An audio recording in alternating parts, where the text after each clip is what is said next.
Hello കൂട്ടുകാരി, ഞാനിന്ന് പുളിഞ്ചിക്കയൊക്കെ ഇട്ടൊരു മീൻകറി ഉണ്ടാക്കാൻ പോവാണ്.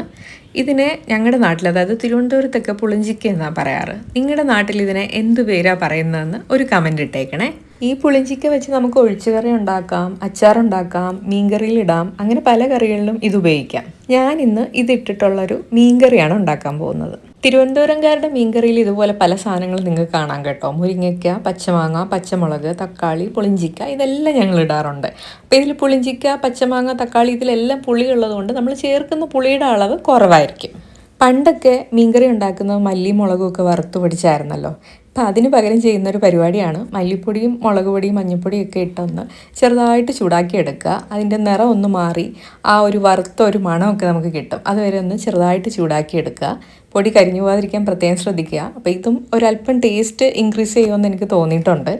ഇനി നമുക്ക് വേണ്ടത് ചിരകിയ തേങ്ങയാണ്. അപ്പോൾ തേങ്ങ പൊട്ടിക്കാനും തിരുകാനും ഒന്നും സമയമില്ലാത്തവർക്ക് ഇതുപോലെ ഗ്രേറ്റഡ് കോക്കനട്ട് വാങ്ങി യൂസ് ചെയ്യാവുന്നതാണ്.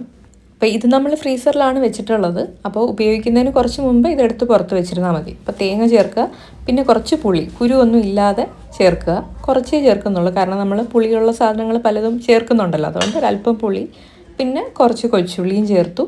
പിന്നെ നമ്മൾ നേരത്തെ വറുത്ത് വെച്ചിരിക്കുന്ന ഈ പൊടികളും എല്ലാം ഇതിൻ്റെ കൂടെ ചേർക്കുക. പിന്നെ കുറച്ച് വെള്ളവും ഉപ്പും കൂടെ ചേർത്ത് ഇതെല്ലാം ഒന്ന് നന്നായിട്ട് അരച്ചെടുക്കുക. മീൻകറി ഉണ്ടാക്കാനുള്ള പ്രധാന പണികളെല്ലാം ഇതോടെ തീർന്നു. ഇനി ഇതെല്ലാം കൂടെ ചേർത്ത് തിളപ്പിച്ചെടുത്താൽ മതി. അപ്പോൾ നമ്മൾ ഈ അരച്ചെടുത്ത ഈ അരപ്പ് നമ്മൾ നേരത്തെ പൊടി ചൂടാക്കി ആ പാത്രത്തിലോട്ട് തന്നെ ഒഴിക്കുകയാണ്. അപ്പോൾ ഇതിൻ്റെ കൂടെ ഈ അരപ്പും കുറച്ച് വെള്ളവും കൂടെ ചേർത്ത് ആ മിക്സിയിലുള്ളതെല്ലാം കൂടെ കഴുകി ഇതിനകത്തോട്ട് തന്നെ ഒഴിക്കുക.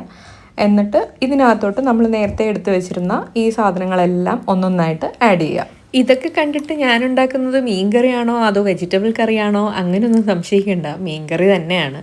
ഇതെല്ലാം ഇട്ടുണ്ടാക്കുന്ന മീൻ കറിക്ക് ഒരു പ്രത്യേക ടേസ്റ്റാണ് കേട്ടോ. ആ മുരിങ്ങയ്ക്കയുടെ ഒരു ഫ്ലേവറും, അതുപോലെ നമ്മൾ കറി കഴിക്കുമ്പോൾ ഇടയ്ക്കിടയ്ക്ക് കുറച്ച് പച്ചമാങ്ങയും അതുപോലെ ആ പുളിഞ്ചിക്കയുടെ പുളിയും ഇതെല്ലാം ഒന്ന് കടിക്കാൻ കിട്ടുമ്പോൾ നല്ല ടേസ്റ്റാണ്.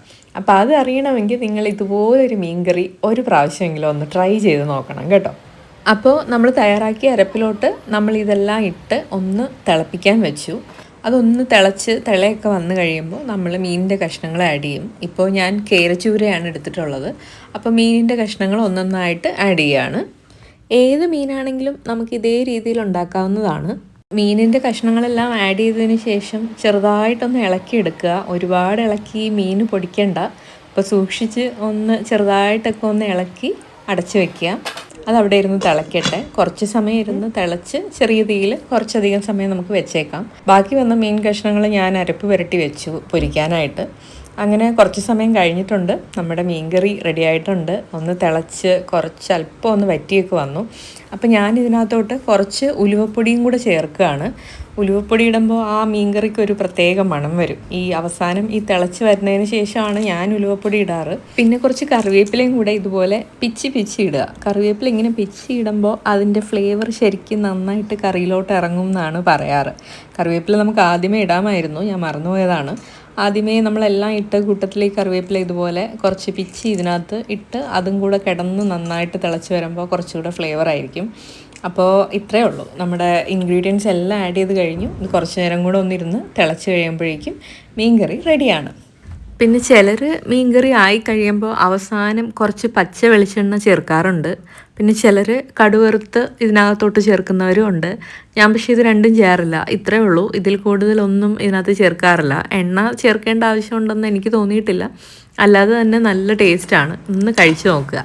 ഇപ്പോൾ നല്ലൊരു മണം വരുന്നുണ്ട് കേട്ടോ. നമ്മുടെ മീൻകറി എന്തായാലും റെഡി ആയിട്ടുണ്ട്. ഇതുപോലെ ഒന്ന് തിളച്ച് ചെറുതായിട്ടൊന്ന് കുറുകി വരുമ്പോഴേക്കും നമുക്ക് ഓഫ് ചെയ്യാം. മീനും എല്ലാ കഷ്ണങ്ങളും എല്ലാം വെന്തിട്ടുണ്ട്.